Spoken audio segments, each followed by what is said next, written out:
Hai kelas, Assalamualaikum, selamat malam. Waalaikumsalam Waalaikumsalam warahmatullahi warahmatullahi wabarakatuh. wabarakatuh. Waalaikumsalam warahmatullahi wabarakatuh. Gimana kabar kalian? Alhamdulillah Baik, sehat. Pak. Wah, Sehat. sehat Sehat-sehat, semua. Pak. Oke, ya syukurlah. Kerjaan aman semua yang udah bekerja? Aman? Pak.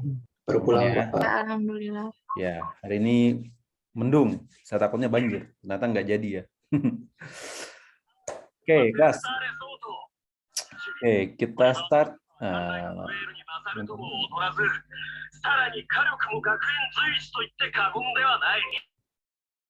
Lagi nonton ini, semangat nih kayaknya. Oke, so here we go. Oke. Topik kita malam ini kita ngomongin tentang knowledge management system. Nah, ini topik yang paling menarik sebenarnya. Di perkuliahan kampus ini hanya menjadi seperti topik biasa, tapi untuk perusahaan topik ini menjadi sesuatu hal yang esensial. Oke, suara saya kalau kurang jelas tolong kasih tahu ya, karena Aman, Pak. ya karena mikrofon eksternalnya nggak saya nyalakan. Oke. Sebelum saya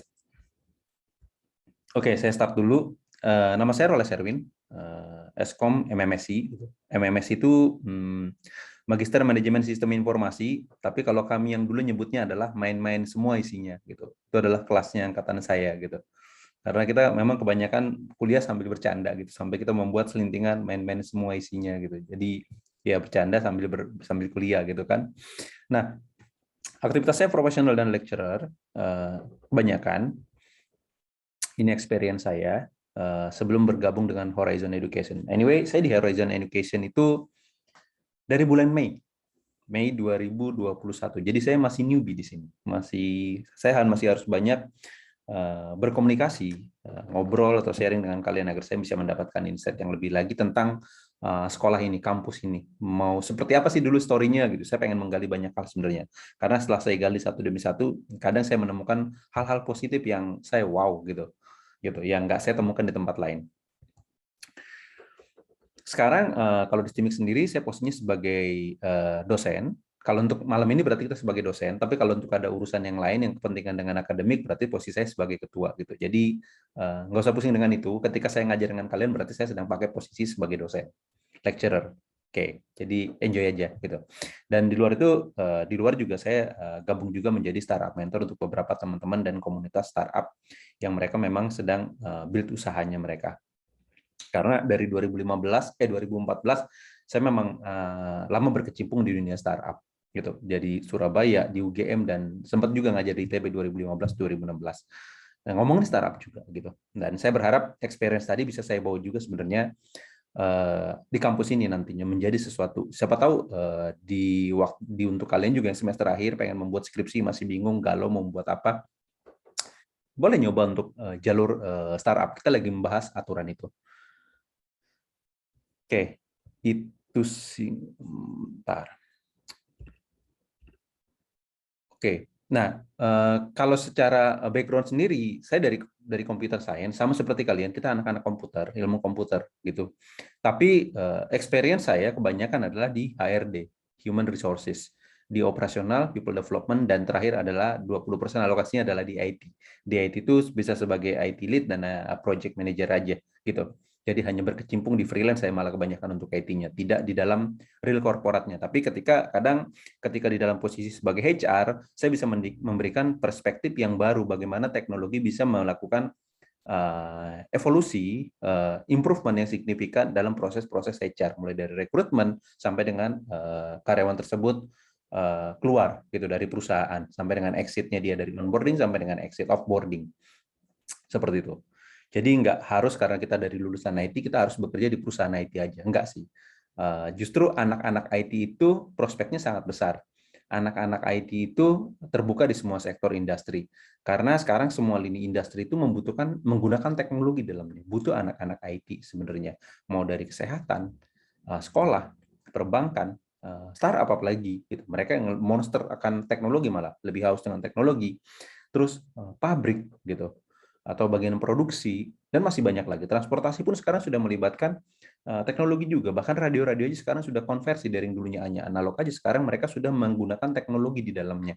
Mereka membuat aplikasi-aplikasi juga. Nah, itu akan melibatkan orang-orang IT, either sebagai penggeraknya atau dia sebagai developernya, gitu. Nah, ini aturan main di kelas kita untuk hari ini. Untuk perkuliahan kita di semester ini, kalau ada aturan nanti saya pasti tambahkan dan saya kasih tahu ke kalian. Jadi bukan aturan yang dibuat diam-diam gitu. Jumlah total perkuliahan kita selama satu semester ada 14 kali pertemuan. Oke, berarti 16 totalnya, tapi 2 itu dipakai untuk UTS dan UAS. Mahasiswa wajib absen selama mengikuti perkuliahan. Nah, sambil menunggu integrasi kita dengan Schoolitic. Jadi sekarang Google Classroom-nya kalian itu sedang diintegrasikan dengan Google Schoolitic.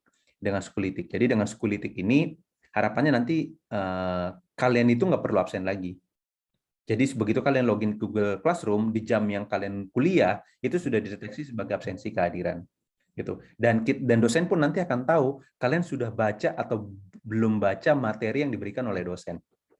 Itu dalam Schoolitic.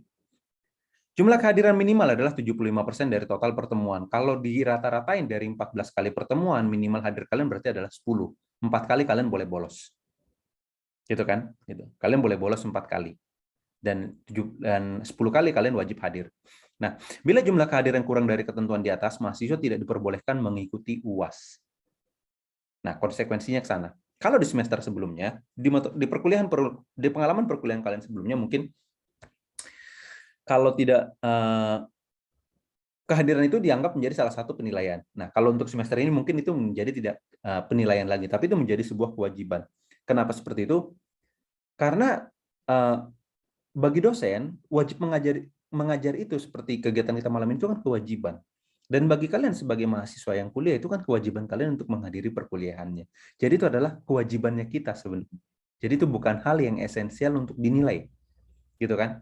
Jadi itu bukan timbal balik. Kalau wajib kalian laksanakan terus kalian dinilai gitu, enggak. Hal yang enggak wajib kalian lakukan, lalu kalian lakukan, nah itulah baru yang dinilai. Itu sebenarnya. Mahasiswa wajib menyelesaikan semua tugas-tugas yang diberikan. Perkuliahan dengan video conference dilakukan sekurang-kurangnya 4 kali dalam satu semester. Jadi ini kita yang pertama, masih ada 3 lagi. Kalau masih kurang, nanti bisa saya tambahkan 1 atau 2 kali lagi. Sebenarnya kalau di pengalaman saya yang sebelumnya, di BINUS, perkuliahan itu, kalaupun kita ada online, itu setiap minggu pasti online. Dan di jamnya itu pasti wajib online. Kalau ada pagi atau sore, itu wajib otomatis ngikut dan langsung deteksi dari sana. Jadi absensinya dari sana. Mahasiswa itu nggak pernah komplain ke dosen, Pak, absen saya harusnya ada 10. Sekarang kenapa cuma ada 8 ya, Pak? Saya nggak bisa ikut UAS, nggak perlu. Karena di urusannya dia absen itu adalah dengan sistem yang ada di namanya BINUS Maya. Mereka menggunakan BINUS Maya untuk login, mereka urusannya ke sana. Jadi nggak akan komplain terhadap dosen. Karena absensi itu bukan hal yang esensial lagi dalam perkuliahan sebenarnya. Kelalaian mahasiswa pada poin nomor 3. Poin nomor 3 adalah jumlah minimal kehadiran tadi yang 75% tidak dapat digantikan dengan tugas pengganti.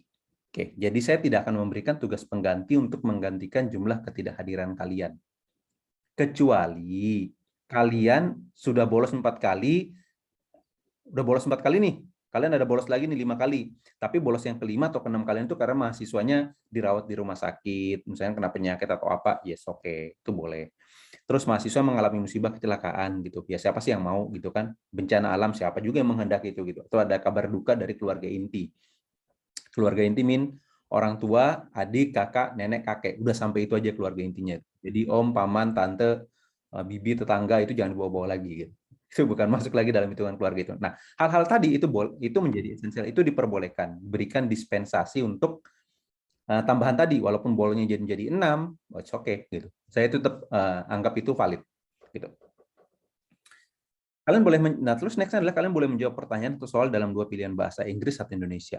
Semuanya sama aja gitu. Kalian mau sambil belajar pakai bahasa Inggris walaupun itu nggak usah peduli terkait dengan grammarnya sebenarnya gitu. Nyoba aja. Practice makes perfect gitu. Cobain aja gitu. Dan nanti ketika kalian terbiasa itu bagus buat kalian ketika kalian nyemplung di market yang global lagi, lebih luas lagi. Oke, ini aturannya kita. Nah, gradingnya untuk knowledge management system ini cuma dibagi 3 aja. UTS-nya 35, UAS-nya 35, TM-nya 30, tugas mandiri dan keaktifannya kalian. Jadi assignment, ada kuis, ada keaktifan kalian di dalam grup, dalam forum, di Google Class ya. Kalau kalian aktifnya di WhatsApp grup, nggak bisa saya nilai sih. Itu di luar esensi penilaian gitu. Nah, jadi komponennya cuma ini aja. Jadi kalian cuma perlu ngejaga aja. Kira-kira kan kalian bisa ngebayangin. Kalau TS-nya saya cuma dapat 20 poin, tapi tugas sehari-hari kayaknya saya cukup rajin. Yakinlah dapat 20 juga. Berarti kalian sudah mengantongi 40 poin. Agar saya dapat nilai minimum B, kira-kira saya harus ngejar berapa di UAS. Nah, kalian bisa bikin targeting sendiri. Oke. Simpel ya untuk ini. Jadi kebayang ya gitu. Nah, beberapa hal terkait dengan grading ini, skor dan grading ini, nanti akan dituangkan juga, diupdate juga dalam peraturan akademik. Jadi ada nanti di Oktober ini, kalau mudah-mudahan nggak mundur ya gitu. Kita sedang mereview aturan akademik kalian yang terakhir terbit 2019, sekarang direvisi di 2021. Beberapa hal kita akan coba ubah. Tujuannya menjadikan lebih baik lagi dan aturan itu menjadi bermanfaat. Seperti aturan sebelumnya misalkan, lulus dengan IPK minimal 2,75. Jadi kalau kalian walaupun semua mata kuliahnya lulus dengan C, tapi nggak mencapai angka 2,75, kalian nggak akan lulus. Kalian harus tetap mengulang lagi beberapa mata kuliah sehingga kalian mendapatkan minimum 2,75. Sedangkan di UI sendiri, di UI, UGM, lulus itu adalah skornya minimal 2,0. IPK 2 aja dianggap lulus kok, boleh di wisuda. Kenapa kita harus 2,75? Nah, itu kan pertanyaan yang pertama. Sebenarnya itu nggak salah. 2,75 itu adalah rata-rata standar di market ketika kalian di interview nantinya, fresh grade gitu. Nah, tentang nilai ini kita kembalikan ke mahasiswa sebagai bentuk pencapaiannya kalian. Kalau kalian ingin kerja di perbankan, ya minimal IPK-nya 3. Kalau kalian pengen ke PNS, diharapkan bisa 3 atau 3,5. Kalau kalian ingin kerja di pabrik, 2,75, atau di manufacturing dan beberapa perusahaan IT, sudah mensyaratkan 2,75 masih diterima. Kalau kalian ingin kerja di beberapa perusahaan startup, mereka melirik rata-rata 3,3. Nah, jadi targetnya dikembalikan pada kalian. Kalian mau apa? Kalian mau kemana nantinya? Nah, itu balik menjadi bebannya kalian, tugas tentang jawabnya kalian. Jadi bukan lagi dalam aturan, dalam polisi. Itu nggak perlu dalam polisi. Jadi balik ke kalian. Kalau kalian ada masalah dengan IPK, kalian merasa masalah dengan grading, kalian ada yang nggak ngerti dengan materinya, kalian boleh menghubungi Kaprodi, ketua, atau kalian nanya ke dosennya masing-masing. Jadi cukup clear ya buat ini. Semua kita buat semakin simple aja sebenarnya. Oke. Pertama kita ngomongin tentang learning outcome-nya kita. Jadi learning objektifnya kita ketika kita ngomongin knowledge management itu, nanti kita akan ngomongin tentang framework, clear language dalam knowledge management.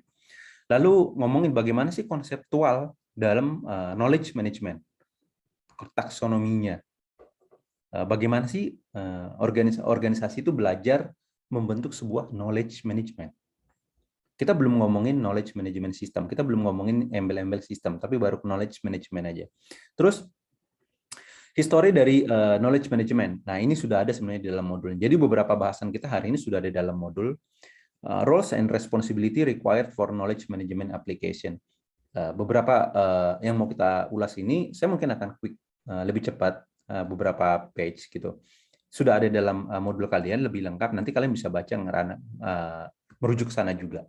Tapi untuk pertemuan minggu ini, saya nggak akan ngasih modul karena ada di dalam learning objective yang akan kita delivery dalam perkuliahan ini. Jadi nanti kebanyakan saya akan share slide ini di akhir buat kalian. Nah, topik bahasan kita, ada yang keempat sih, saya lupa. What is knowledge management? History of knowledge management dan why is knowledge management important dan introduction to knowledge management system. Poin yang keempat saya lupa nambahin. Jadi ada 4 yang akan kita ngomongin overview kita di malam ini. Oke, yang pertama, sekarang kita ngomongin tentang, sebelum kita ngomongin jauh tentang knowledge management. Ada yang beranggapan bahwa knowledge management itu sangat krusial. Manage knowledge itu sangat krusial di zaman sekarang. Itu menjadi knowledge ekonomi. Jadi knowledge itu menjadi sesuatu yang valuable menjadi komoditas. Knowledge itu menjadi sebuah komoditas. Jadi komoditas itu nggak cuma seperti zaman dulu, cengkeh, rempah-rempah gitu, padi gitu, atau hasil tambang bumi gitu. Knowledge itu sekarang menjadi sebuah komoditi di zaman sekarang. Siapa yang menguasai pengetahuan, dialah yang akan menguasai peradaban dan dunia ini. Itu kan yang menjadi komoditi. Oke, itu ceritanya. Nah, ketika kita ngomongin knowledge, untuk membentuk sebuah knowledge, kita membutuhkan namanya data. Kita butuh namanya informasi. Dan terakhir dia akan membentuk sebuah knowledge. Ya, di pelajaran kalian yang lain, tentunya data, informasi, nah, itu kalian pasti sudah dapat definisinya. Data itu apa, informasi itu apa, knowledge. Lalu ketika dikombin keduanya itu menjadi sebuah knowledge. Oke. Misalnya contoh data yang pertama. Kalian punya seseorang, cewek atau cowok inceran kalian. Kalian tahu namanya. Oke. Kalian tahu kalian cuma tahu namanya dan kira-kira kalian tahu sekolahnya di mana. Itu adalah data. Jadi kalian dapat list nih. Wow, ini cewek-cewek cantik nih, ini cowok-cowok cakep nih, gitu. Itu data. Nah, ketika kalian tahu lebih detail lagi dari cewek cowok tadi, gitu kan, kalian tahu misalkan dia hobinya apa, dia sering nongkrong di mana, kesukaannya apa, gitu, dan aktivitas orang tuanya galak apa enggak, gitu kan. Nah, itu menjadi sebuah informasi. Dari data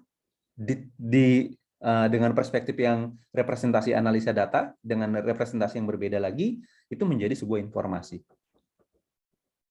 Nah, data dan informasi tadi belum akan bisa membentuk sebuah knowledge ketika belum ada experience di dalamnya.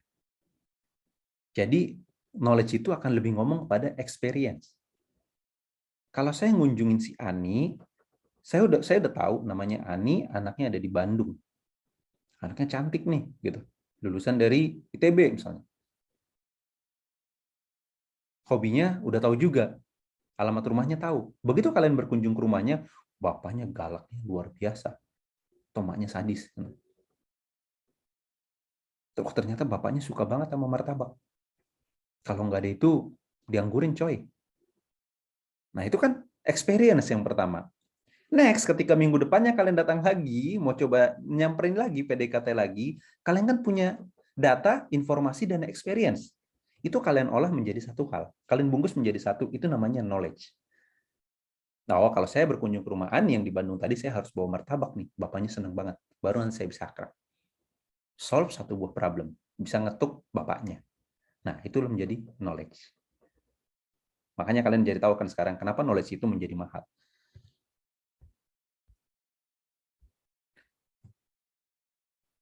Oke. Terus ini contoh yang berbeda lagi. Sama seperti tadi, data, information, dan knowledge. Ketika datanya misalkan menampilkan list-list film yang akan tampil hari ini dan lokasi bioskopnya, informasinya adalah I cannot leave before 5, so I will go to the 7 p.m. show at the cinema near my office. Jadi ketika kita dapat list movie-nya semuanya, ada film yang jam 5. Tapi ketentuannya di kantor adalah saya nggak bisa keluar jam 5 sore. Kalau begitu saya akan nonton film yang jam 7. Sudah mengolah dong data lista di movie dengan yang realisasi yang adanya di kita, di kantornya kita, lalu kita akan memutuskan nonton jam 7. Sampai informasi. Nah, ketika ditambahkan dengan experience sebelumnya, at the time of day, I will impossible to find a parking. I remember that the last time I took the car, I was so frustrated and stressed because I thought I would miss the opening credits.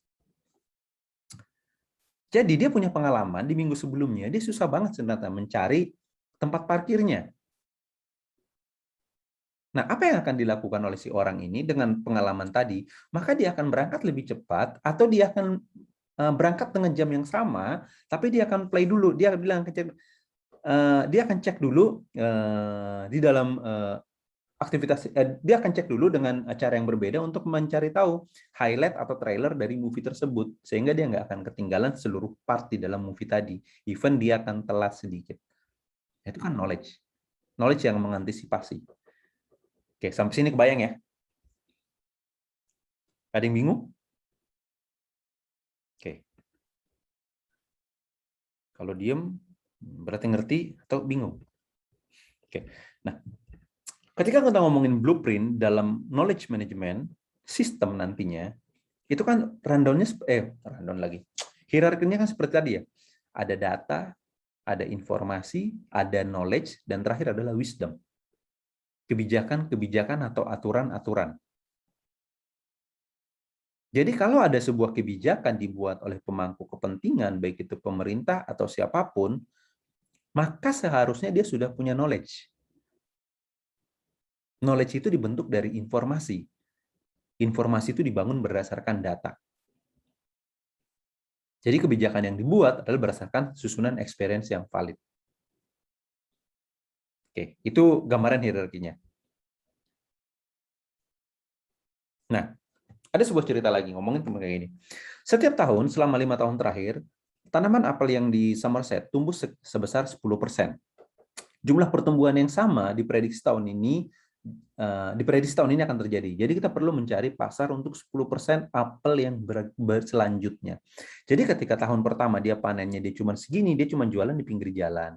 Ketika tahunnya dia melingkat 2 kali lipat, dia jualan di pinggir jalan tapi digedein gerobaknya, gitu kan?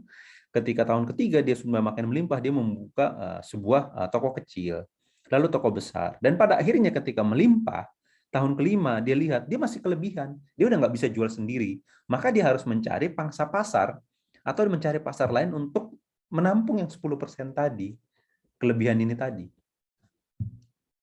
Nah, itu adalah historis sederhana untuk menggambarkan knowledge.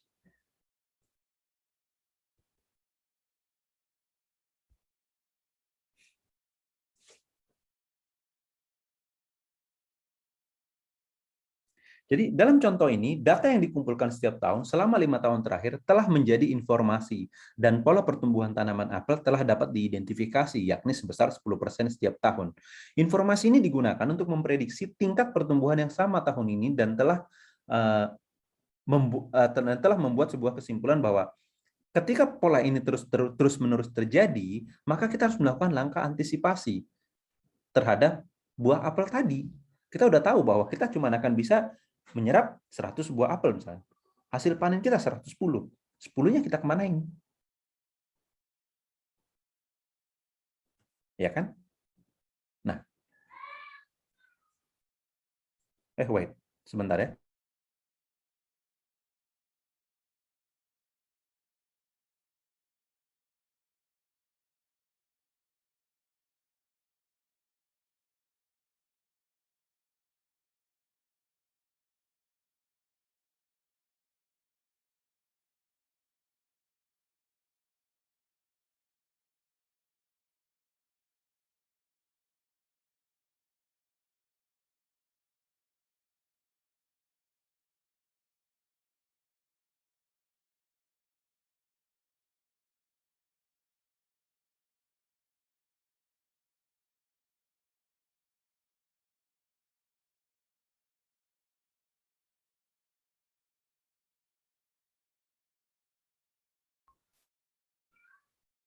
Oke, saya lanjut lagi. Sorry tadi. Anak saya kepleset di kamar mandi tadi di bawah. Tapi oke sih. Oke. Itu tadi tentang kita ngomongin knowledge. Jadi kita sudah bisa memprediksi dengan aluran data, urutan data. Sehingga dari informasi-informasi yang kita kumpulkan menjadi sebuah konklusi. Kesimpulan yang akhirnya membentuk pola, pattern, dan kita bisa rangkum itu menjadi sebuah output knowledge. Jadi kita bisa membuat langkah-langkah antisipasi. Nah, itu tentang knowledge. Ini juga sama, tentang karakteristik. Nah, kemudian ada yang ngomongnya karakteristik tentang knowledge, paradoks. Paradoks tentang karakteristik knowledge. Using knowledge does not consume it. Ya, ketika kita menggunakan pengetahuan tidak akan menghabiskannya. Jadi kalau kalian punya sebuah knowledge bagaimana cara membuat Indomie, itu nggak akan menghabiskan knowledge di dalam otak kalian bagaimana cara memasak Indomie. Itu akan terus ada. Transferring knowledge does not result in losing it. Jadi ketika kalian transfer pengetahuan kalian ke dalam bentuk atau media lain, itu nggak akan membuat serta-merta knowledge kalian itu menjadi hilang. Itu kayak file kalian copy, bukan kalian cut, tapi copy paste. Di tempat lain sudah ada duplikatnya, tempat kalian masih tetap ada yang aslinya. Makanya dibilang kalau ilmu itu yang nggak usah pelit-pelit lah berbagi ilmu, nggak akan habis dari kita ilmunya, nggak akan hilang juga. Malah itu akan membuat kita termotivasi untuk upgrade lagi. Knowledge is abundant, but the ability to use it scarce. Jadi pengetahuan itu berlimpah, tapi kadang kemampuan untuk menggunakannya yang langka. Pengetahuan itu melimpah, setiap orang itu punya knowledge. Dari yang hadir di kelas ini ada 40-an lebih, 41, tentu punya knowledge yang berbeda-beda dari 40 orang ini. Bagaimana cara, misalkan yang paling simpel, bagaimana caranya menggunakan Excel yang baik. Semua orang akan punya knowledge, 40 orang ini akan punya knowledge yang berbeda-beda. Tapi penggunaannya langka karena tadi tidak ada best practical yang digunakan. Yang disepakati bagaimana cara men-solve sebuah problem. Problem A, kata si A caranya begini. Kata si B caranya seperti ini. Datang si C, begini loh. Datang D, enggak seperti ini gitu. Semua punya pola dan pemikiran masing-masing. Much of an organization valuable knowledge walks out of the door and out of the day. Banyak dari pengetahuan yang berharga dalam organisasi itu kadang hanya berlalu dan dibiarkan begitu saja. Jadi kadang kalau ada resign, transfer knowledge kan antara orang lama dengan orang baru. Nah, yang paling saya sering temuin di HR adalah itu menjadi sebuah problem. Orang lama kayak nggak ikhlas transfernya, orang baru ngerasa, aduh kayak gini aja, malas banget sih, banyak banget yang gue harus tahu ya. Gitu. Nah, di beberapa perusahaan besar seperti Google dan Apple, mereka sudah menanamkan knowledge management system. Jadi ketika saya pun pernah berperan di sana, bagaimana sih cara membuat sebuah environment setup yang paling sederhana, ketika itu dianggap menjadi value, bisa menyelesaikan sebuah masalah, itu harus saya dokumentasikan dalam knowledge management system. Sehingga ketika nanti next-nya ada orang yang membutuhkan solusi tersebut, dia bisa menemukannya dengan mudah. Dan bisa solve problemnya, efisiensi waktu, atau bahkan dia bisa mengimprove. Tapi at least-nya itu mirip seperti trouble and solve. Knowledge management system itu seperti trouble and solve. Sudah terbatasi. Tapi cuma satu solusi. Kalau knowledge management, lebih dari satu solusi.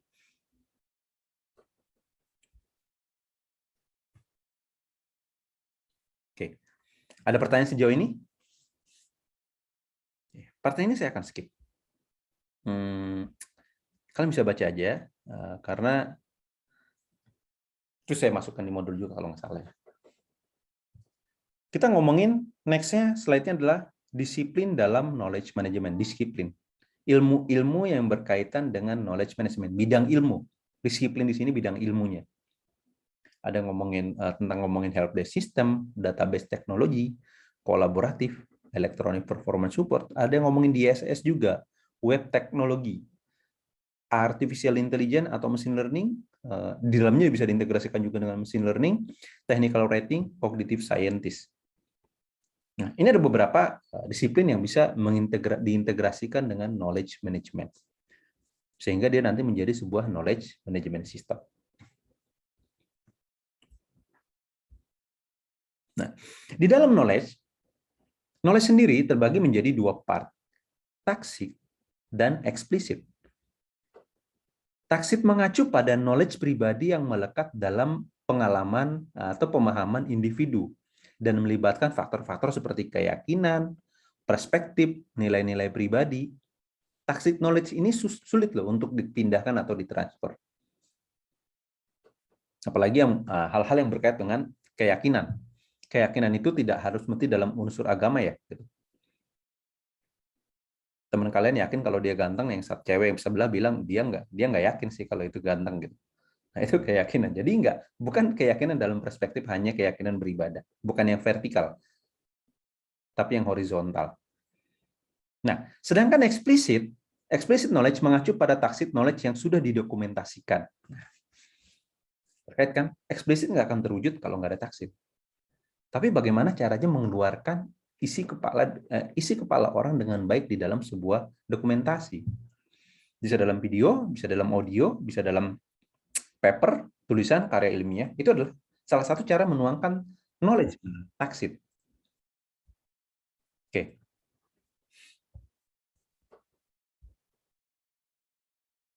Oke, ini kalian bisa baca. Ini History of Knowledge Management, saya skip aja ya. Karena itu long, dan ini kalian bisa baca dongengnya. Gitu. Ini panjang. Dan saya masukin juga di dalamnya. Oke. Terus, the next history of knowledge management. Masih ngomongin tentang knowledge. Dulu di awal tahun 80-an mungkin, ketika ngomongin airline, industri penerbangan, Yang menjadi aset dari industri penerbangan adalah physical inventory of airplane. Fisiknya bisa berupa fisik pesawat, bisa berubah menjadi fisik bangunan. Itu adalah aset-aset dari perusahaan airline di zaman dulu, seperti Garuda Indonesia misalnya. Tapi di zaman sekarang, current airline company asset, Sabre Reservation System, yang namanya Sabre, nama brandnya, Sabre yang menggunakan asosiasinya, adalah sistem reservation sistemnya. Itu yang menjadi aset. Bukan lagi pesawat. Kita pesawat bisa ngerental. Tapi reservation system, siapa yang mau pakai? Nah, pengguna di dalamnya reservation system yang include dengan customer, data-data customer, history customer, sehingga kita bisa tahu kapan bikin promo, gitu. Itu sekarang menjadi aset buat perusahaan penerbangan. Karena dia bisa tahu kapan sih orang kebanyakan beli tiket, di jam-jam apa, tiket seharga apa yang mereka beli, kemana tujuan mereka beli tiket, apa yang menarik, kenapa mereka harus beli tiket untuk itu. Ataukah kita perlu membuat promo, misalkan di Desember orang banyak berlibur karena katanya mau Natalan ke luar negeri, ke Singapura. Apakah kita harus membuat promo yang berlibur di lokal daerah? Nggak ke Singapura, tapi lebih kita tujukan ke Papua misalnya, atau ke Manado. Karena biar pariwisatanya berkembang. Nah, seperti itu. Nah, itu ada di dalam knowledge. Jadi kelihatan ya transformasinya ya. Ketika sebelum ada knowledge berperan di dalamnya, knowledge management itu hidup, dan ketika knowledge manajemennya sudah mengambil peran di dalam organisasi. Nah, knowledge itu juga diartikan sebagai intellectual capital. Jadi di Indonesia itu dalamnya hak cipta. Ketika kamu ngomongin hak cipta, intellectual property, IP, knowledge itu menjadi salah satu part di dalamnya. Jadi kenapa sih IP itu menjadi mahal? Contoh IP menjadi mahal. Kalian membuat sebuah penemuan. Sekarang kalian menemukan handphone dengan layarnya bisa putar 360 derajat gitu. Atau bisa dilipat-lipat bebas gitu. Itu adalah temuan. Tapi ketika penemuan tersebut tidak didokumentasikan, tidak dibuat requirement-nya, tidak dicek yang histori penemuan sebelumnya, lalu teknologinya dispesifikkan dalamnya dan tidak didaftarkan, itu belum menjadi intellectual property. Itu hanya temuan aja, nemu gitu. Tapi ketika itu didaftarkan, itu menjadi trademark, paten. Nah, itu adalah knowledge yang diubah bentuknya. Jadi satunya wujudnya bisa menjadi benda, outputnya, satunya ada lagi adalah secara karyanya, ilmiahnya. Nah, itu knowledge dalamnya.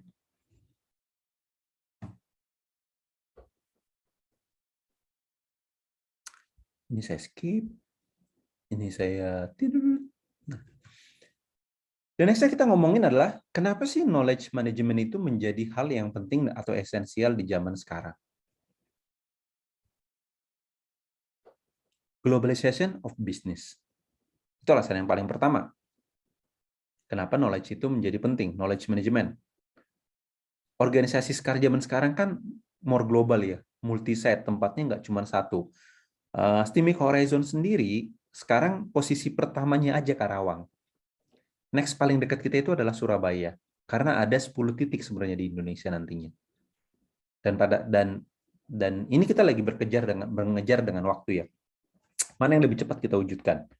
Steaming Horizon-nya ada di 10 titik, ataukah dalam waktu dekat kita akan mendapatkan sekolah tinggi ilmu ekonomi untuk dibeli di daerah Karawang? Mulai dari Bekasi sampai Cikampek lah. Kalau ada yang bisa kita beli, kita akan beli. Lalu kita akan convert menjadi universitas. Horizon University. Mana yang paling cepat kita wujudkan duluan? Ini tinggal soal mana yang deal duluan aja nantinya. Tapi plan-nya sudah ke sana.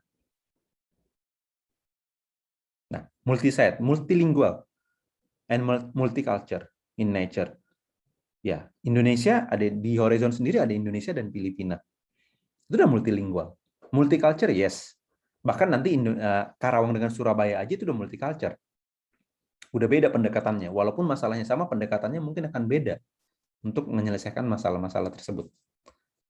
Atau mungkin cara yang ada di Karawang sudah bisa meng-solve 80% masalah yang ada di Surabaya. Hanya tinggal diklik dikit, oke, selesai. Masalahnya jadi lebih cepat. Nah, itu globalization of business. Itu yang pertama. Kenapa knowledge management menjadi penting bagi organisasi? Next, learner organization. Knowledge management itu menjadi pusat informasi, library-nya buat organisasi, buat perusahaan. Bayangkan kalau ada seorang karyawan resign yang sudah bekerja selama 10 tahun, knowledge-nya cuma ada di keep di dia, dan orang baru yang di-assign itu cuma punya waktu sebulan atau 3 bulan untuk transfer knowledge. Kira-kira bisa nggak semua ketampung di otaknya orang yang baru? Mission impossible. Itu pasti akan susah. Tapi kalau knowledge tadi yang selama 10 tahun dibuat setiap hari atau setiap waktu, kurun waktu tertentu secara konsisten di dalam sebuah sistem, di-record dengan baik, maka ketika orang tadi resign, oke, orang baru pun tidak akan kesulitan mencari dokumentasi, melakukan tracking terhadap proses-proses yang sudah dilakukan.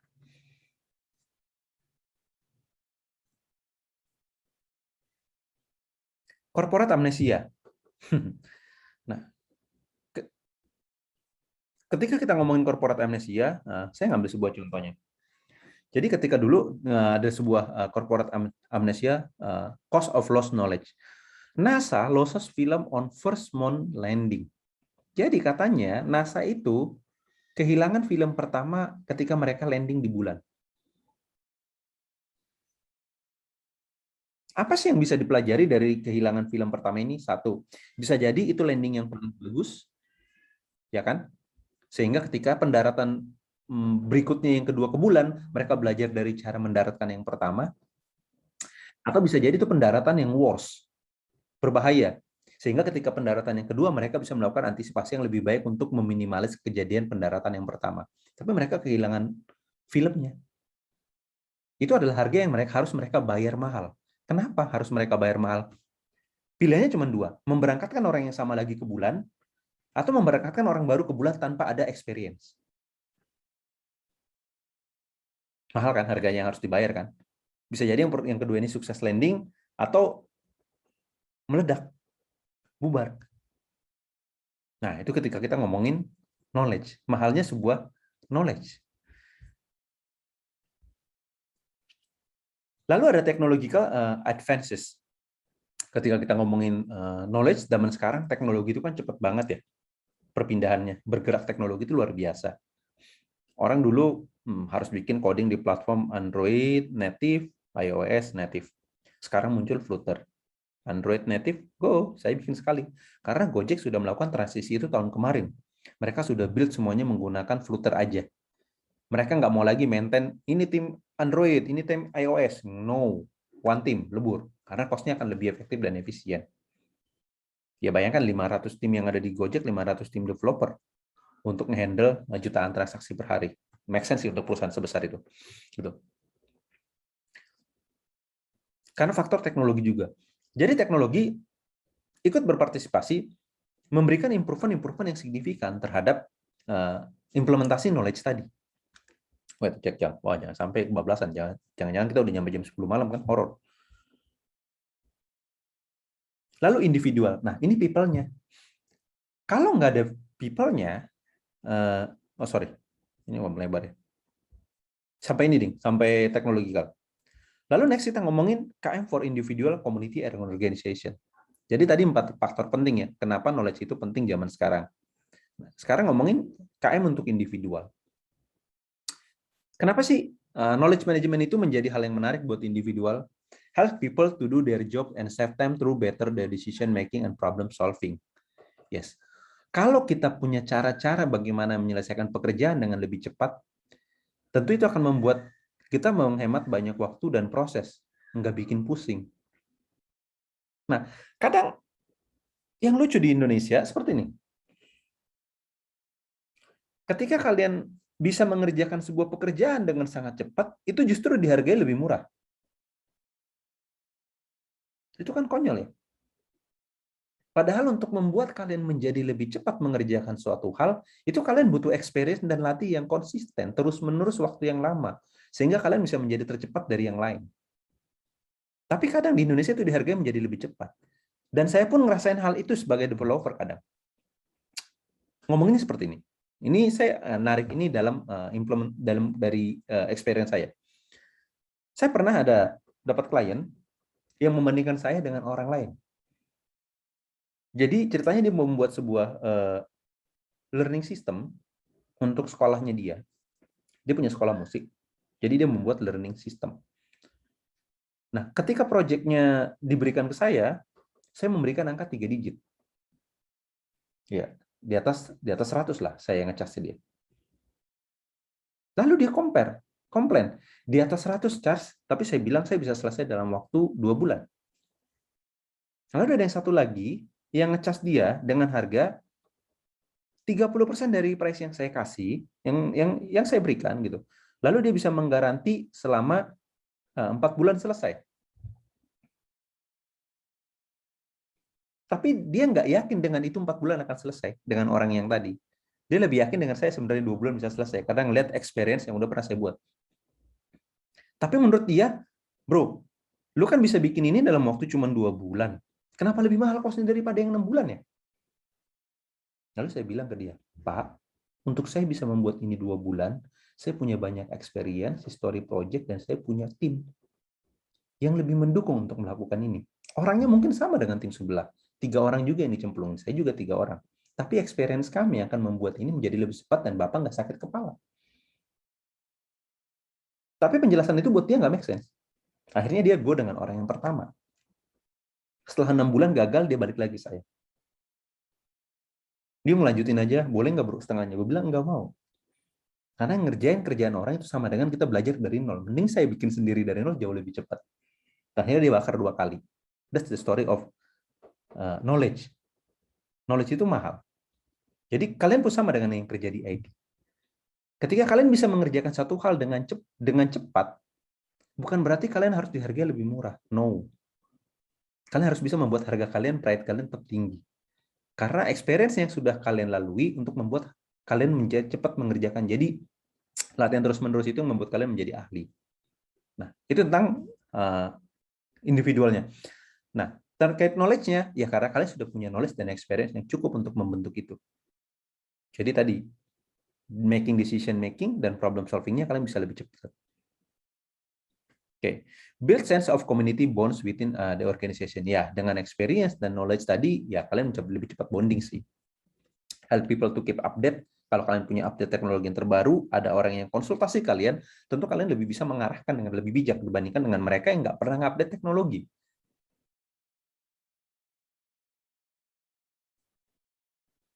Lalu terkait dengan komunitas. Develop professional skill, promoting peer-to-peer mentoring, facilities more effective networking and collaboration. Nah, saya ngerasain bagaimana painful-nya ketika tidak mengimplementasikan sebuah knowledge. Jadi 2014 saya pertama kali kita nekat ngajarin membentuk startup community di Surabaya. Namanya Start Surabaya dengan Ibu Risma. Waktu itu yang gawangin adalah tempat saya di Kibar Google dan Pemda Surabaya.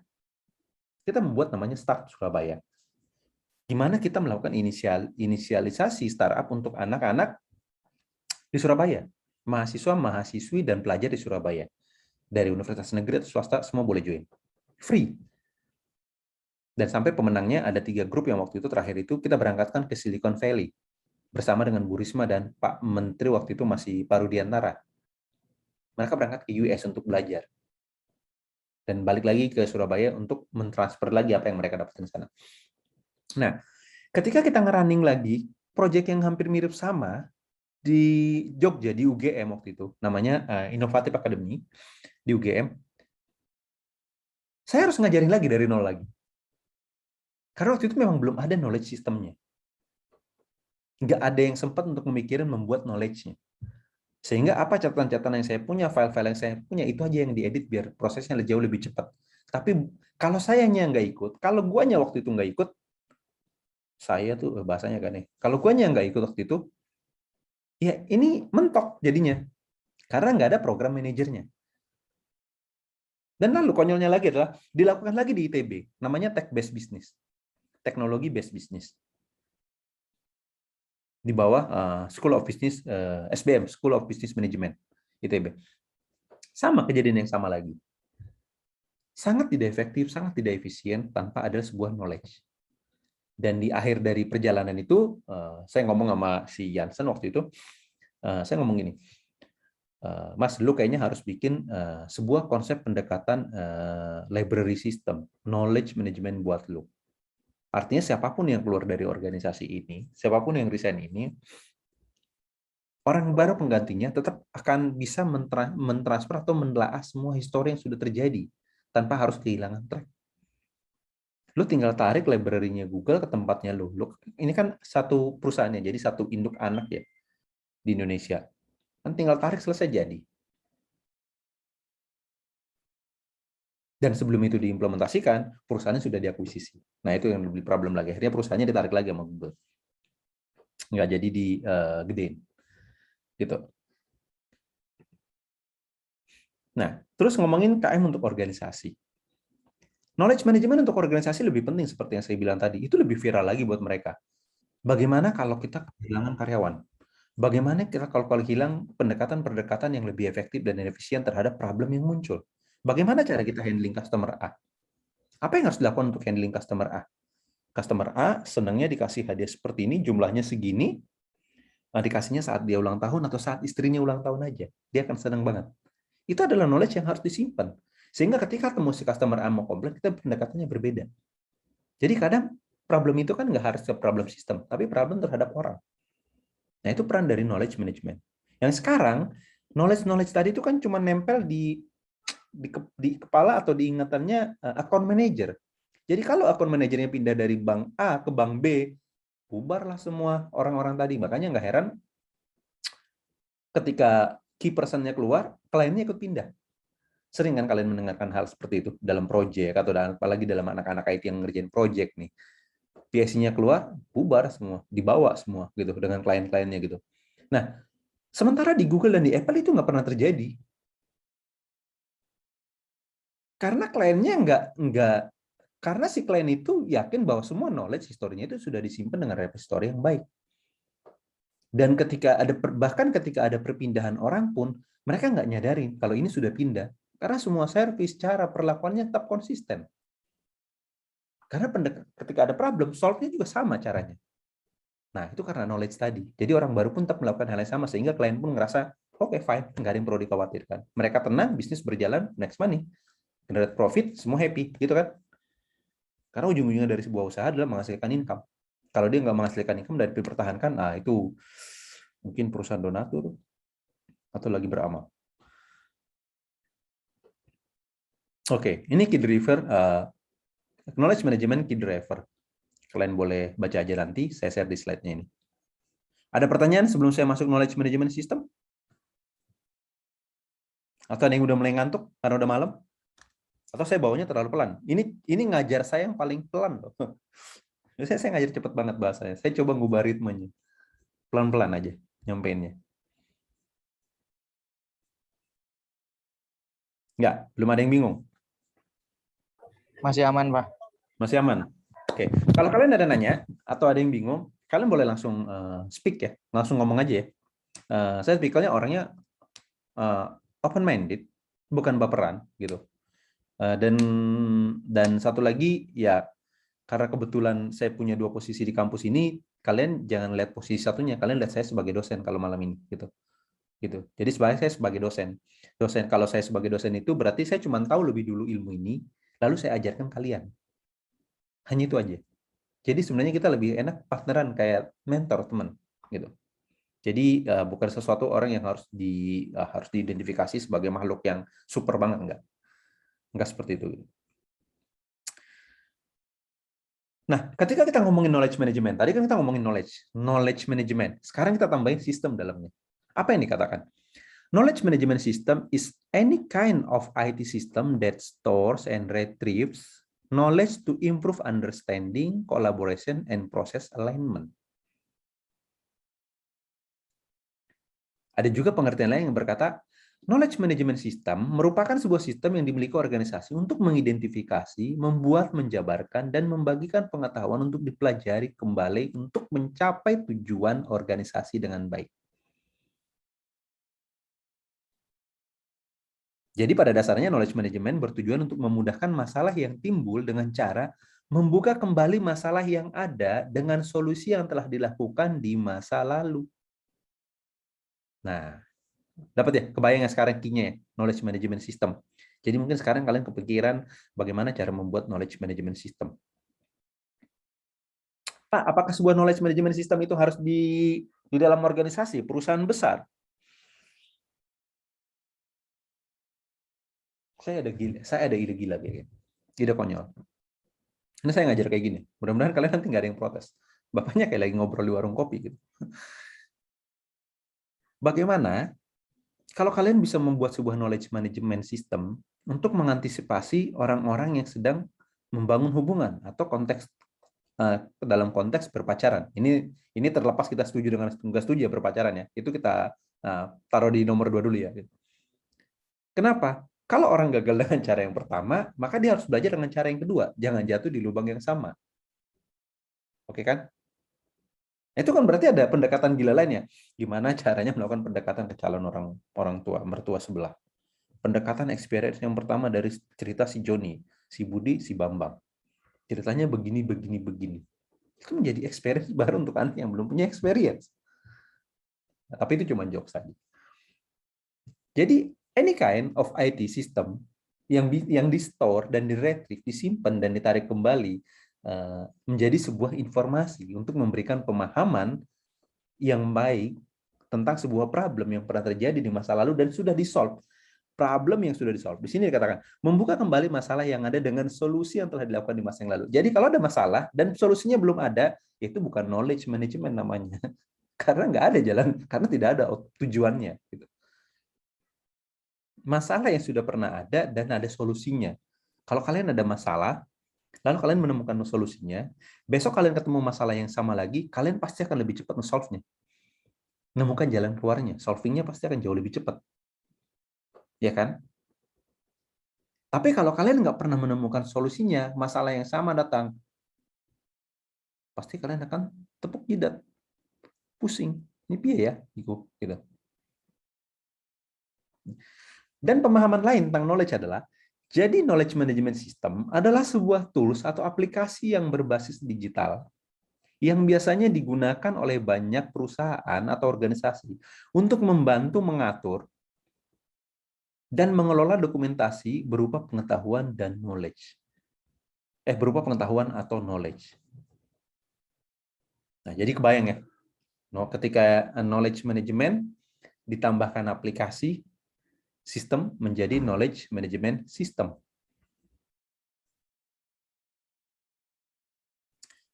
Untuk membangun sebuah knowledge management system, ada 3 faktor penting.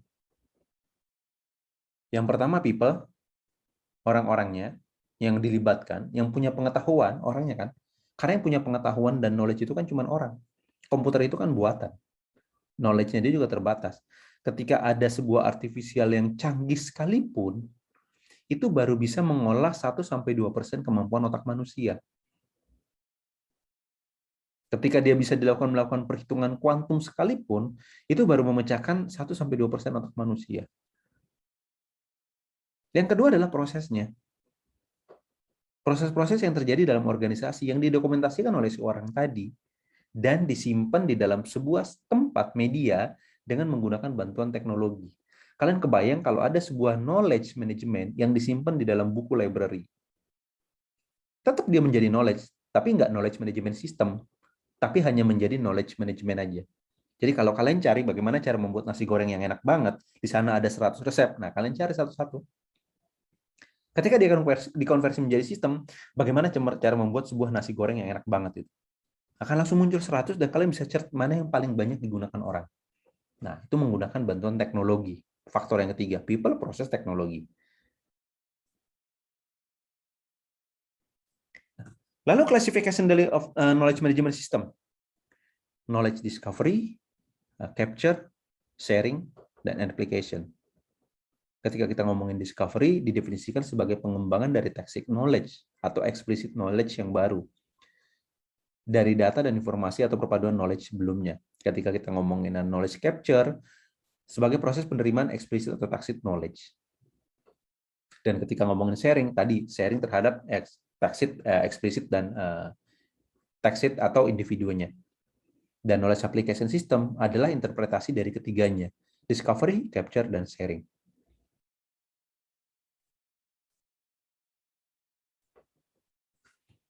Lalu bagaimana efektivitas knowledge management di dalam organisasi? Sekitar 80% lebih proses-proses yang terjadi di dalam organisasi dilakukan oleh manusia. 20%-nya menggunakan pendekatan teknologi. Bayangkan kalau kalian lagi ada sebuah problem dalam sebuah organisasi, misalkan Budi, nah mudah-mudahan yang namanya Budi nggak tersinggung ya, kalau ada di kelas ini. Budi, gitu, dia punya sebuah knowledge terkait dengan masalah A. Jadi di perusahaan sekarang lagi ada masalah A.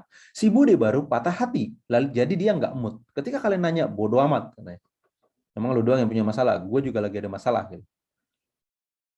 Nah, ini ketika knowledge tadi disimpan di dalam orang. Tapi bagaimana kalau knowledge tadi ditransformasikan, pengetahuan-pengetahuan tadi ke dalam sistem, di-capture, di-store, dan bisa di-retrieve oleh siapapun yang memiliki wewenang. Mau si Budi lagi jungkir balik pun, atau dia lagi uring-uringan di pohon mana gitu, sistem organisasi itu berjalan seperti biasanya. Nah, tapi ada tapinya lagi nih. Kadang ada pemikiran, nah saya juga dulu punya pemikiran yang sama. Kalau gua transfer, kalau knowledge-nya gua transfer ke dalam sistem, gua ajarin semua orang, berarti kompetitor gua nambah dong. Nah, itu pertanyaan yang pertama kan. Berarti musuh pesaing saya nambah dong. Makin berat dong naik gaji nih. Yang kedua, ketika hal-hal maksimal yang saya lakukan itu berarti adalah itu kan kunciannya gue ya. Itu kan jurus pamungkas. Kalau itu gue kasih tahu cara-caranya, berarti orang lain akan punya jurus pamungkas yang sama, gue makin susah dong bertempurnya. Kenyataannya adalah ketika organisasi tumbuh dengan maksimal seperti Astra, BCA, Jarum, Google, Tokopedia, Gojek di Indonesia, Traveloka yang menghargai knowledge, justru mereka menjaga core orang-orang yang menyumbang kontribusi pada knowledge management system enggak untuk dipecat. Mereka tetap itu memberikan spesialisasi. Jadi, walaupun pekerjaannya sekarang sudah digantikan oleh orang lain, orang ini tetap dapat posisi yang lebih superior lagi untuk melakukan banyak hal. Jadi bukan, oke, lu kemahalan gue gaji sekarang, Jack, gitu. Udah ada orang yang bisa transfer knowledge lu gue pecat aja, gue ganti orang baru, gue mau lebih efisiensi. Enggak seperti itu perusahaan berpikirnya. Jadi kalian nggak usah berpikir ngubah mungkin cara pandang itu. Kalau knowledge ditransfer ke orang lain, berarti nanti saingan saya lebih banyak numpak. Nggak usah berpikir seperti itu. Karena cara itu yang akan memaksa kalian untuk melakukan atau belajar hal baru lagi yang lebih maksimal. Sehingga pada akhirnya kalian tetap menjadi superior. Di samping pertumbuhan atau knowledge yang sudah tercapture semua tadi. Karena di awal tadi kita sepakat di awal adalah bahwa knowledge sendiri nggak akan habis. Walaupun itu digunakan. Knowledge itu nggak akan hilang walaupun itu ditransfer. Dan knowledge itu banyak, tapi langka penggunaannya. That's knowledge. Dan ketika kita ngomongin knowledge, itu kan semua tentang perspektif. Perspektif yang digunakan untuk men-solve sebuah problem dan didokumentasikan. Ketika ngomongin perspektif, semua kan harus sama, biar knowledge ini seragam. Kalau saya ngomongin sekarang pohon kelapa, mungkin di antara kalian juga membayangkan pohon kelapa, tapi belum tentu pohon kelapa tersebut sama dengan yang saya bayangkan. Kalian biasanya nggak bayangnya pohon kelapanya hijau. Ada yang ada buahnya, ada yang nggak ada buahnya. Ada kelapa hijau, ada kelapa yang tua. Atau mungkin ada kalian yang bayangin kelapa santan. Atau kelapa kuning. Atau kelapa yang tepi pantai. Kelapa yang di gunung. Kelapa kan banyak banget. Nah, opsi-opsi tadi, perspektif tadi belum tentu sama dengan perspektif saya kan. Nah, itu tujuannya adalah sebelum membangun sebuah knowledge, perspektif itu harus samain. Kelapa mana yang mau kita capture? Atau semua kelapa kita capture aja. Nah, seperti itu. Decision itu harus dibuat oleh pemangku kepentingan di atas. Sehingga ketika knowledge management diturunkan, itu bisa menjadi solusi-solusi yang efektif dan tepat pada pemberdayaan organisasi. Sehingga organisasi itu belajar nantinya. Learning management system-nya belajar. Jadi nggak cuma kampus yang punya learning management system, tapi organisasi juga harusnya punya learning management system. Walaupun di Indonesia masih sangat rendah minatnya. Mungkin buat mereka ngabisin waktu, cost, nambah kompetitor. Padahal ketika itu dimiliki, seperti yang Intel pun lakukan, ketika insinyur-insinyurnya keluar pun mereka cuek. Karena knowledge-nya sudah ada di dalam. Insinyurnya juga dibayar mahal kok. Mungkin itu yang masih kurang di Indonesia, dibayar mahal kok. Nah, oke. Sepertinya dongeng kita tentang knowledge management hari ini udah nyampe di ujung. 58 menit 33 detik.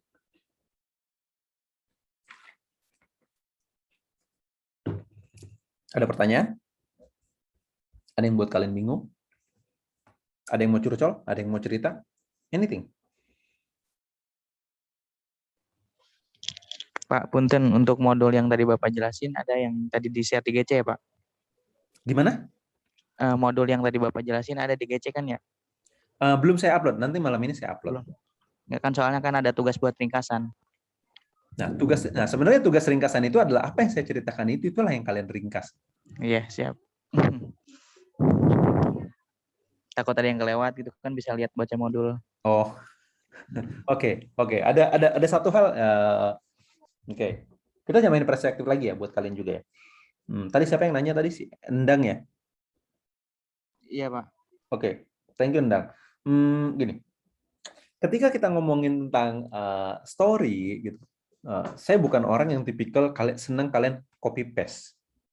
Jadi di buku ada definisi sekian panjang, lalu kalian copy paste, lalu kalian masukkan dalam jawaban biar kalian kelihatan bagus. No, bukan itu tujuannya. Kalian harus bisa men-summary apa inti dari yang kalian baca tadi. Kesimpulannya itu walaupun itu hanya 3 baris, 5 baris, itu adalah inti yang kalian pahami sebenarnya. Itu yang justru lebih berharga buat kalian. Bukan ketika kalian bisa mengkopas nanti dari yang banyak tadi, biar jawabannya jadi banyak, enggak.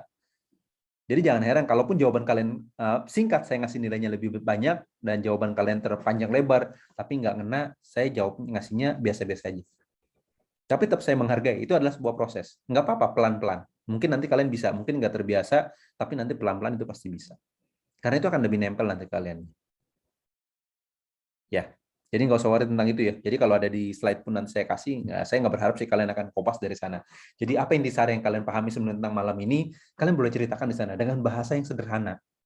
Bahasanya kalian, nggak usah harus knowledge management system adalah sebuah, enggak. Jadi menurut saya sih knowledge management system itu adalah sebuah kemampuan organisasi untuk mengcapture pengetahuan-pengetahuan yang sudah dimiliki sebelumnya. Sesimpel itu, selesai. Goodbye, good night, langsung kayak gitu kan selesai. Gitu. Oke, kasih ya Pak. Ya. Ada lagi yang mau nanya? Ada yang merasa belum kita sebelum sevisi? Maaf Pak, saya mau nanya tapi di luar materi Pak. Nurwan. Oke Wan, gimana? Ini untuk absensi Pak, itu kan mahasiswa ditoleransi kalau misalnya kecelakaan, kena bencana atau yang seperti itu Pak. Kalau misalnya untuk yang kerja itu gimana ya Pak? Ada toleransi lain nggak Pak? Gini. Misalnya lembur Pak atau kerja kena shift gitu Pak. Oke, gini.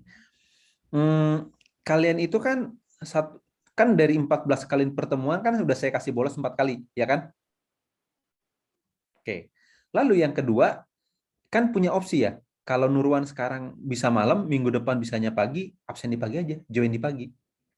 Kan tidak setiap minggu kita video conference kan? Karena kan lebih banyak aktivitas saja kan? Gitu. Jadi kalau pas lagi paginya nggak bisa, switch ke malam, ikut ke malam aja. Nah, sebenarnya, ini saya yang ketinggalan di awal. Kita ada sebuah project namanya RAM Learning, mau dipilotin di tahun ini. Kita sendiri belum tahu sebenarnya apakah ini akan efektif atau membantu kalian sebenarnya anak-anak di semester 7 khususnya untuk kalau kita implementasikan RAM Learning. Kalau RAM Learning itu kan dia fleksibel tadi terkait waktu tadi, menjawab tadi waktu tadi, nggak ada batasan waktu. Jadi batasan waktu itu menjadi hilang. Karena kalau kalian lagi shift pagi, kalian mau ngerjainnya tengah malam, silahkan. Kalau kalian lagi malam, mau ngerjainnya pagi-pagi, subuh-subuh banget, ya monggo gitu kan. Jamnya ada, modulnya aja, pembelajarannya ada, panduannya ada, semuanya ada di dalam. Tetap masih ada Google Classroom untuk interaksinya, dan tetap juga menggunakan video conference seperti ini kalau dibutuhkan, dan tetap masih memungkinkan ada nanti lab activity. Aktivitas lab pemrograman, misalkan ada apa 2 minggu sekali kalian ke komputer karena masih masa pandemi, itu juga sedang diwacanakan sekarang, lagi dibuatin jadwalnya. Mudah-mudahan di Oktober ini semua bisa berjalan. Tapi tentunya dengan persetujuan dari kalian. Kalian setuju bahwa kalian mau mengakses lab, orang tua setuju memperbolehkan kalian ke kampus. Itu adalah yang lagi kita solve sekarang. Karena kita nggak mau juga nanti dituduh oleh orang tua, gara-gara ke kampus dipaksa lab, anaknya jadi kena COVID. Amit-amit ya gitu kan. Kita juga pengen kalian semuanya sehat, gitu. Dosen-dosen juga sehat. Nah seperti itu. Kita lagi coba menginisialisasi ini. Nanti kalau misalkan kemungkinan RAM Learning ini bisa diimplementasikan di anak-anak semester 7, mahasiswa semester 7, kita akan kabarin. Jadi 1 bulan kalian cuma belajar 2 mata kuliah aja. Tapi dua-duanya langsung selesai dalam sebulan. Bulan berikutnya 2 mata kuliah lagi. Dan 2 itu selesai juga di bulan itu. Jadi per bulan itu cuma 2 mata kuliah aja. Selesai. Begitu selesai, kalian intens, hampir seminggu itu bisa 3 kali atau 4 kali pertemuan untuk mata kuliah yang sama, lebih intens, dengan berbagai aktivitas di dalamnya. Tapi yang menarik itu adalah, ketika kalian selesai mata kuliahnya, kalian langsung dapat kredensialnya, tanda lulusnya. Jadi kalau misalkan di bulan pertama kalian lulus bahasa Indonesia dan pemrograman, maka kalian akan langsung dapat tanda lulus pemrograman. Jadi kalau amit-amit di bulan keempat kalian ada masalah yang memaksa banget kalian nggak bisa ikut kampus, berarti kalian sudah selesai lulus 6 mata kuliah. Kalian hanya tinggal ngulang 2 mata kuliah lagi di semester berikutnya. Kalau di flex, kalian gagal sebelum UAS dan di UAS, maka seluruh mata kuliahnya kalian kan akan gagal nantinya. Kalau kalian nggak bisa ikut berpartisipasi di semua pelajaran, gitu kan? Gitu. Jadi, Wan, ngebantu nggak, Wan? Menjawab nggak? Jadi kalau nggak bisa malam, ikut tinggal pagi aja. Kalau usahakan ikut yang pagi, kalau nggak pagi, ikut malamnya. Itu udah difleksibelin kok jadwalnya, karena dosennya cuma saya doang kok buat yang kalian sekarang.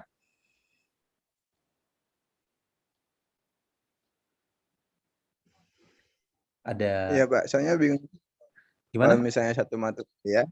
Kadang bingungnya tuh kalau misalnya satu mata kuliah, tapi 2 dosen itu Pak, yang pagi beda sama yang malam gitu Pak. Oh iya, ada sih beberapa mata kuliah yang masih seperti itu, tapi sekarang semester ini kita coba usahakan minimalis ya. Karena kan kalau seperti ini kan itu kan interaksi 2 dosen. Nah, kalau ini kan cuma saya aja ngontrol kalian. Makanya saya kasih selalu absen pagi, absen malam, assignment pagi, assignment malam. Kalian tinggal pilih mau masuk yang mana yang enak.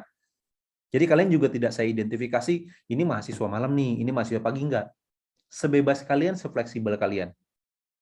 Nah, kalau itu bisa membantu kalian untuk mengakali tadi job tadi, ada yang long shift, kita juga paham kok. Saya juga paham bahwa di sini banyak juga rekan-rekan yang mahasiswa juga yang bekerja gitu. Silakan aja, nggak apa-apa. Oke Pak, terima kasih banyak Pak. Ada yang mau nanya lagi? Anything? Selama kita masih punya sesi, mungkin 5 menit lagi.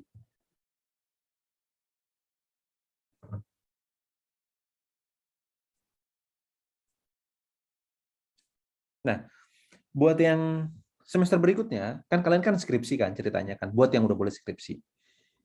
Saya nawarin sebenarnya satu konsep skripsi, boleh nggak, mau nggak sih kalian kalau ada yang skripsinya membuat startup? Startup itu kan usaha rintisan ya, kalian melihat sebuah problem, lalu kalian analisa problemnya, lalu kalian berikan solusi-solusi menggunakan pendekatan teknologi, sehingga solusi itu dipakai banyak orang. Nah, ketika itu dipakai banyak orang, maka itu akan naik dengan sendirinya. Akan ada investor yang lirik melihat. Ketika investor lirik, funding jalan, berarti keuangannya sudah berputar. Ketika itu naik terus sahamnya, maka kalian nggak usah memikirkan gajinya. Karena dengan sendirinya kalian sudah bergaji. Itu sebenarnya dari startup. Nggak mudah. Kelihatan endingnya bagus. Seperti Tokopedia. 10 tahun William itu. Itu kakak kelas saya 2 tahun di atas saya. Anak penjaga warnet, tukang Dota. Kita mainnya sama di Dota yang sama, Emporium. Gitu. Cuman mungkin dia sambil main Dota sambil belajar, kalau saya main Dota. Beneran main Dota gitu. Gitu. Sama main skill online, nge-cheat. Nah, itu dia gunakan konsistensi puluhan kali ditolak oleh investor, idenya dibilang nggak akan gagal, dibikin down gitu. Tapi sampai pada titik dia sukses survive. Dan ketika dia sudah besar sekarang, ya kalau nanya uang, ya buat dia uang sekarang bukan hal menarik lagi, udah nggak penting uang itu. Ada yang nanya di chat ya? Oke, ada info kuliah tatap muka. Ya, jadi plannya Oktober ini gini. Untuk anak-anak STIMIK mungkin ya, saya coba garis bawahi. Perkuliahan tatap muka di sini baru akan kita lakukan, fokuskan untuk aktivitas-aktivitas yang berbau ilmu komputer. Yang ada praktek komputernya, lab-nya. Karena kemarin dari retention poll yang kita lakukan bahwa banyak dari kalian yang struggle dengan pelajaran yang ada lab-nya. Sehingga lebih pengen itu langsung best practice di dalam laboratorium. Itu pun terbatas, kalau dalam lab-nya daya tampungnya tadi 40, yang boleh masuk cuma 20 per shift. Nanti akan dibuatkan jadwalnya dan dibuat list orangnya yang bisa mengakses di minggu ini siapa aja, minggu depan siapa aja. Jadi tidak semua mata kuliah yang akan langsung tatap muka. Karena gini, ini kan dibuka pertama kali percobaannya. Kita juga akan melihat juga teman-teman dari kampus lain, bagaimana mereka ngehandle melakukan perkuliahan tatap muka terbatas ini dan apa hasilnya. Karena kita juga nggak pengen jadi klaster baru. Tentang COVID ini sama juga, saya juga sama ngerinya. Kalian juga pasti ngeri. Kita juga pasti memikirkan gimana kalian sehat, karena di rumah kalian juga mungkin ada orang tua, ada adik, ada anak, gitu kan. Biar semuanya sama-sama sehat lah, bareng-bareng lah gitu. Bukan kita nggak pengen tatap muka ya, saya juga pengen banget tatap muka gitu. Dengan kalian, apalagi karena saya baru di sini, saya kampus tuh sepi banget ini kampus nih gitu. Di tengah ada, apalagi di tengah itu ada asrama putri, saya udah request asrama putri terus dirobohkan aja, robohkan buat taman, tempat nongkrong buat mahasiswa. Jadi lebih enak belajar di kampus, lebih cozy, santai, slow, instagramable gitu. Enak buat nongkrong. Mending kayak gitu. Daripada kalian nongkrong di luar sana kan, warung nggak jelas, mending nongkrong dalam kampus gitu. Nah itu mudah-mudahan itu kampus itu asrama putri itu segera dirobohkan tuh ya. Oke, jadi itu ya informasinya buat Ananda Mareta. Oke, ini ada dari Endang, Pak. Oke, udah ngasih info di grup mata kuliah. Oh iya, udah 20-30 kalian ada perkuliahan lagi ya. Oke, kalau gitu, karena sudah ada juga dibilang di sini, thank you Endang sudah diingetin. Saya sampai Iya, lupa. mohon maaf ya Pak ya, mohon maaf. Enggak apa-apa. That's my bad gitu. Enggak apa-apa, saya udah ngambil waktu kalian. Thank you untuk perkuliahan kita hari ini. Sampai bertemu di sesi berikutnya. Jaga kesehatan kalian. Kalau ada pertanyaan, boleh taruh di Google Classroom. Ya. Thank you Amin, semuanya. amin. Saya akhiri. Selamat Makasih, malam. Pak. Assalamualaikum warahmatullahi wabarakatuh. Waalaikumsalam warahmatullahi wabarakatuh. Waalaikumsalam warahmatullahi wabarakatuh.